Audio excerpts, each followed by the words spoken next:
बर्तमान बड़ खबर पानीपाग को नहीं बड़ सूचना नुआ अपडेट आज सृष्टि हो पारे लघुचाप सेपटे दक्षिण ओडिशा रे कालबैशाखी प्रभाव जारी 23 जिला को येलो वार्निंग जारी कला पानीपाग विभाग जानिबा संपूर्ण अपडेट केउ सब जिला को सतर्क सूचना जारी कौन रही डिटेल्स इनफॉरमेशन ता पूर्व वीडियो को लाइक करंतु जदि पाउछंती आपनकर सांगसाथी मान को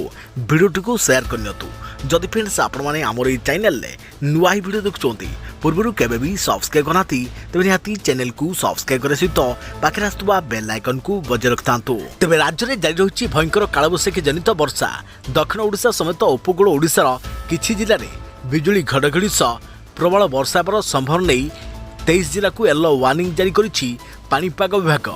तेबे राज्य में ग्रीष्म प्रभाव जारी रही असह्य ताती सांग को कलबल करुछि गुळुगुळी बर्तमान पागरे कौनसी परिवर्तन नथिबा बेले 11 जून पर पानीपाग मिजाज बदली पारे सेपटे आज सृष्टि हो पारे लघुचाप एपटे वायुमंडल में 1.5 किलोमीटर पर्यंत एक घूर्णिबलय सक्रिय रही सहित दुईटी निम्न चापरेखा वायुमंडल में रही पानीपाग नियामक अनुसार यार प्रभाव में आसंता 24 घंटे दक्षिण ओडिशा समेत उपकूल ओडिशार किछि अंचल में बिजुली घड़घड़ी सह वर्षा हेबार संभावना रही बेले आंचलिक पानीपाग विभाग एने सतर्क सूचना जारी करिछि। तेबे सक्रिय घूर्णिबलय और निम्न चापरेखा जो आसंता 24 घंटा मध्य राज्यर गोटे दुईटी स्थान में कुआपथर वर्षार संभावना रही विशेष भाव कलाहांडी नवरंगपुर रायगड़ा कोरापुट गंजाम गजपति कंधमाल समेत 23 जिला को पानीपाग विभाग येलो वार्निंग जारी करिछि। एही समय पवन वेग 40 ରୁ 50 किलोमीटर मध्य रहिबो। तेबे आसंता काली मध्य दक्षिण ओडिशा समेत उपकूल ओडिशार किछि अंचल रे